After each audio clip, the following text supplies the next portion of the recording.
Welcome back students. आज की इस वीडियो में हम लोग एक बहुत ही इंपॉर्टेंट चीज़ कवर करने वाले हैं जो कि वेबसाइट रिस्पॉन्सिवनेस। आप लोगों को आइडिया होगा कि आज के टाइम में मोबाइल यूज़र्स इतने ज़्यादा हो चुके हैं कि ज़्यादातर वेबसाइट को मोबाइल के ऊपर ही एक्सेस किया जाता है।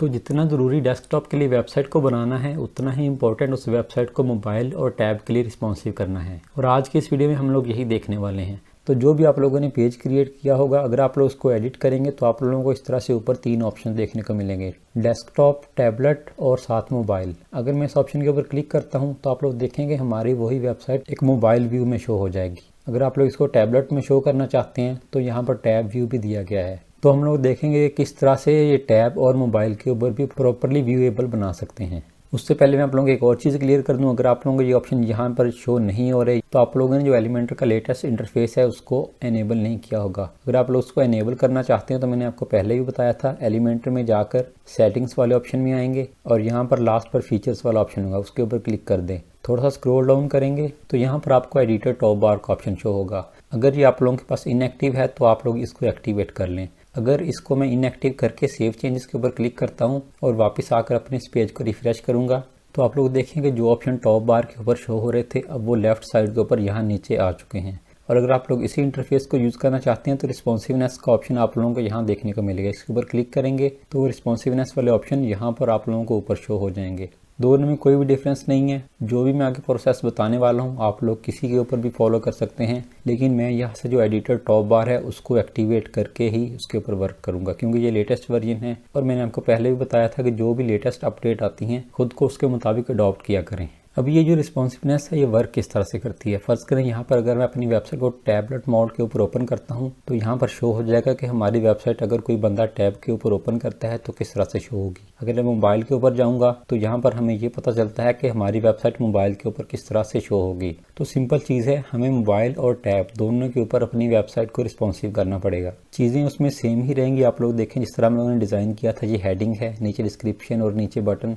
और राइट साइड के ऊपर हमारे पास इमेज जो हम लोगों ने डेस्कटॉप मोड के ऊपर बनाई थी। ऑब्वियस सी बात है कि मोबाइल और टैब के ऊपर वही चीज़ें शो होंगी। लेकिन अगर आप लोग टैब मोड के ऊपर देखें तो ये हेडिंग कितनी बड़ी आ रही है और अगर मोबाइल के ऊपर ओपन करते हैं तो ये पूरी स्क्रीन के ऊपर जस्ट एक हेडिंग ही शो हो रही है। तो हमें जस्ट साइजिंग, मार्जिन, पैडिंग वगैरह के साथ थोड़ा प्ले अराउंड करना पड़ता है और हमारी वेबसाइट इजीली मोबाइल और टैब के लिए रिस्पॉन्सिव बन जाती है। एक और इम्पोर्टेंट चीज़, फर्ज करें मैं इसको टैब मोड के ऊपर लेकर जाता हूँ। यहाँ से मैं स्टाइल वाले ऑप्शन में जाता हूँ और जो इसका साइज़ है मैं अभी के लिए इसको कम कर देता हूँ। अब अगर मैं वापस अपने डेस्कटॉप मोड के ऊपर जाऊंगा तो आप लोग देखें कि डेस्कटॉप के ऊपर अभी भी अगर मैं टाइपोग्राफी में जाता हूं तो हमारे फ़ॉन्ट का जो साइज़ है हेडिंग का वो 65 पिक्सल ही है। लेकिन टैब के अंदर अगर मैं टाइपोग्राफी में आऊँगा तो आप लोग देखें हमने इसको 33 किया था तो यहाँ पर 33 ही है। इसी तरह से अगर मैं मोबाइल के ऊपर जाता हूँ तो यहाँ पर मैं साइज़ को और कम कर सकता हूँ। इन शॉर्ट जो भी चेंजेस आप लोग टैब या मोबाइल मोड के ऊपर करेंगे वो डेस्कटॉप के ऊपर अप्लाई नहीं होंगी। लेकिन एक चीज़ मैं आप लोगों को यहाँ पर क्लियर कर दूं, कुछ प्रॉपर्टीज़ ऐसी होती हैं कि अगर आप लोग वो किसी एक स्क्रीन के ऊपर अप्लाई करते हैं, फर्ज करें टैब के ऊपर करेंगे तो वो डेस्कटॉप के ऊपर भी ऑटोमेटिकली अप्लाई हो जाएंगी। तो ये पता कैसे चलेगा, पहले हम इस चीज़ को क्लियर करते हैं। यहाँ से मेन कंटेनर को सिलेक्ट करता हूँ तो आप लोग देखें यहाँ पर कुछ ऑप्शन के साथ आप लोगों को ये टैब का ऑप्शन शो हो जाएगा। अगर मैं इसको डेस्कटॉप के ऊपर करूँगा तो ये ऑप्शन ऑटोमेटिकली डेस्कटॉप के ऊपर कन्वर्ट हो जाता है। इसी तरह से मोबाइल के ऊपर लेकर जाएंगे तो ये ऑप्शन मोबाइल पर कन्वर्ट हो जाएगा। आप लोग यहाँ से भी इस ऑप्शन के ऊपर क्लिक करके अपने वेबसाइट का रिस्पॉन्सिव मोड चेंज कर सकते हैं। तो जिन जिन ऑप्शन के साथ आप लोगों को ये रिस्पॉन्सिव वाला आइकन शो होगा वो सारे ऑप्शंस ऐसे हैं कि अगर आप लोग उनको चेंज भी कर देंगे, फर्ज करें मैं टैब मोड के अंदर आकर अगर ये डायरेक्शन को कॉलम कर दूंगा तो ये सिर्फ टैबलेट मोड के अंदर ही अप्लाई होगा क्योंकि आप लोग देखें कि डायरेक्शन के साथ अभी हमारे पास टैबलेट मोड सेलेक्ट है। लेकिन अगर कोई ऑप्शन ऐसा हो जिसके साथ ये आप लोगों को रिस्पॉन्सिव वाला आइकन शो नहीं हो रहा तो अगर आप लोग उसको चेंज करेंगे तो वो टैब, मोबाइल, जितने भी आपके पास रिस्पॉन्सिव मोड होंगे वो सब के ऊपर अप्लाई हो जाएगा। फॉर एग्जांपल मैं ये हेडिंग को सिलेक्ट करता हूँ, आप लोग देखें अलाइनमेंट के साथ ये टैब वाला ऑप्शन शो हो रहा है लेकिन टेक्स्ट कलर के साथ नहीं हो रहा। तो फर्ज करें मैं यहाँ से टेक्स्ट कलर को थोड़ा चेंज कर देता हूँ ताकि हम लोग इसका इफेक्ट देख सकें। अब मैंने ये टैब के अंदर इसके टेक्स्ट कलर को चेंज किया है। अब मैं वापस डेस्कटॉप के अंदर जाता हूं तो आप लोग देखें डेस्कटॉप के अंदर भी वो कलर चेंज हो गया है। उसकी रीज़न यही है कि इस प्रॉपर्टी के साथ आप लोगों को रिस्पॉन्सिव वाला आइकन शो नहीं हो रहा। टाइपोग्राफी को भी अगर मैं ओपन करता हूं तो आप लोग देखें फॉन्ट वेट के साथ ये शो नहीं हो रहा। अब मैं अगर टैब मोड के अंदर जाकर फॉन्ट वेट को कम करूंगा तो क्या होगा, वो डेस्कटॉप के ऊपर भी ऑटोमेटिकली अप्लाई हो जाएगा। फर्ज करें यहाँ से मैं इसको थिन कर देता हूँ, वापस डेस्कटॉप मोड के ऊपर जाऊँगा तो आप लोग देखें यहाँ पर भी वो चेंज हो चुका है। तो फिलहाल के लिए जो भी चेंजेस हम लोगों ने की थी वो मैं सारी अंडू कर देता हूँ Ctrl+Z प्रेस करके।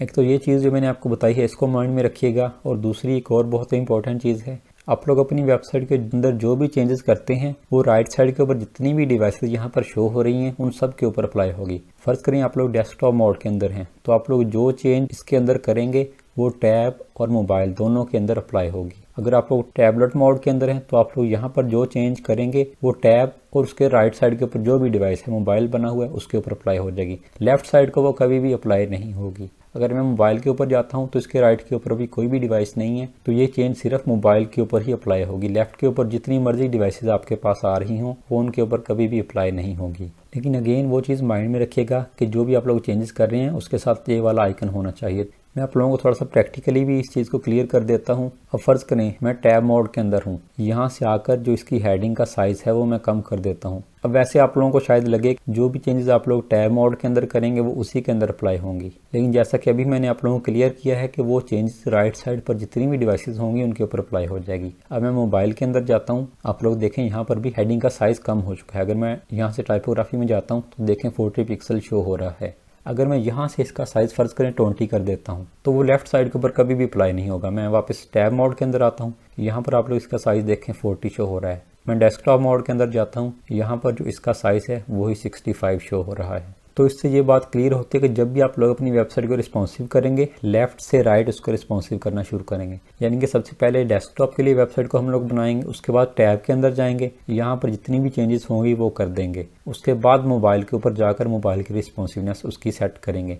ऐसा कभी भी नहीं करना कि आप लोग डेस्कटॉप के ऊपर वेबसाइट बनाने के बाद आप सोचेंगे पहले मैं मोबाइल के लिए रिस्पॉन्सिव कर लूँ उसके बाद मैं टैब के लिए इसको रिस्पॉन्सिव करूँगा। तो उससे होगा कि ये पहले आप मोबाइल के लिए रिस्पॉन्सिव तो उसको कर लेंगे, लेकिन जब टैब मोड के ऊपर वापस जाएंगे और यहाँ पर वेबसाइट के अंदर चेंजेस करेंगे तो वो चेंजेस अगेन मोबाइल मोड के ऊपर अप्लाई हो जाएंगे। आप लोगों को दोबारा वापस आकर वेबसाइट को यहाँ पर रिस्पॉन्सिव करना पड़ेगा। तो ये दोनों बहुत ही इंपॉर्टेंट बातें हैं जो रिस्पॉन्सिवनेस से रिलेटेड आप लोगों को पता होनी चाहिए। अगर आप लोगों को ये क्लियर नहीं भी हुई तो अभी हम लोग वेबसाइट को रिस्पॉन्सिव करेंगे तो आप लोगों को क्लियर हो जाएंगी। इस वीडियो में यही बेसिक पॉइंट्स कवर करना चाहता था मैं, क्योंकि इसकी बेस पर ही हर वेबसाइट रिस्पॉन्सिव की जाती है। नेक्स्ट वीडियो में हम लोग इस वेबसाइट को प्रॉपर रिस्पॉन्सिव करेंगे और रिस्पॉन्सिवनेस से रिलेटेड जितनी भी टिप्स एंड ट्रिक्स हैं और जो करेक्ट मेथड है वो सब मैं आपको नेक्स्ट वीडियो में बताऊंगा।